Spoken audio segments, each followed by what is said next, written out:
Je suis Steven Kluft, je suis apiculteur à La Haye. À la demande de l'ambassade de France à La Haye, je participe dans un projet où on place des ruches, 4 ruches sur le terrain de la résidence de l'ambassade. Et je suis très heureux de participer à ce projet. Ça me donne la chance d'utiliser en fait des équipements français, le système NICOT. Ce projet a été initié parce que l'ambassadeur de France ici à La Haye voulait faire quelque chose sur la biodiversité pour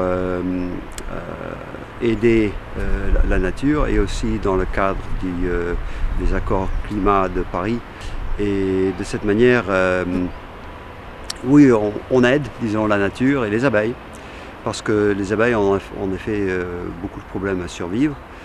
La mortalité cette année, je viens de l'entendre, est des environs de 14%. C'est-à-dire qu'en Hollande, 14% des ruches sont vides. On ne sait pas encore exactement pourquoi ça se passe, mais c'est quelque chose d'urgent. Il est bien possible de placer des ruches dans les villes, on le voit ici. Vous voyez, je suis tout près de la ruche. J'utilise des lignes spécifiques Buckfast, comme on l'appelle. C'est un genre d'abeille qui est très docile. Elle est très gentille à travailler dedans.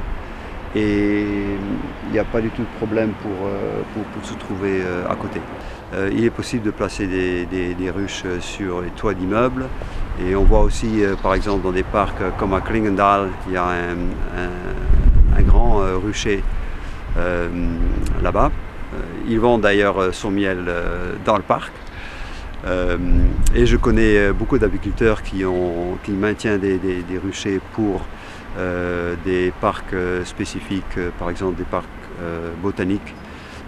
À Leiden, on a un très ancien parc. Et là aussi, il y a un rucher où les gens peuvent visiter aussi. Les abeilles volent dans un cercle d'environ 2-3 km. Alors, ils vont sûrement aller dans les jardins des voisins s'ils ne trouvent pas les fleurs dans votre jardin propre. Mais 2-3 km dans une ville, c'est loin. Alors vraiment, et les abeilles savent très bien s'orienter.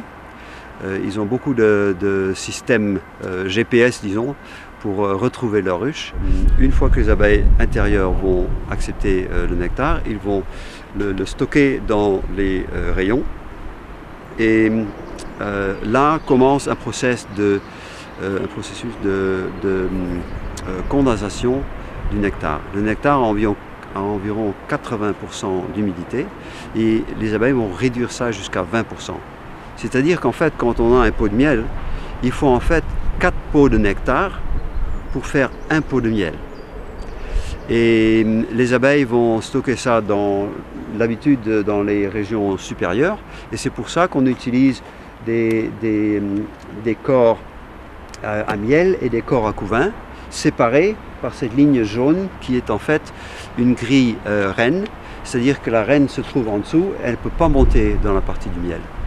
Et de cette manière, on va avoir du miel pur sans couvain. J'ai calculé une fois, si on prend une moyenne de 800 mètres que les abeilles doivent voler, pour remplir un pot de miel, il leur faut voler une distance environ une fois autour du monde, pour un pot de 450 grammes.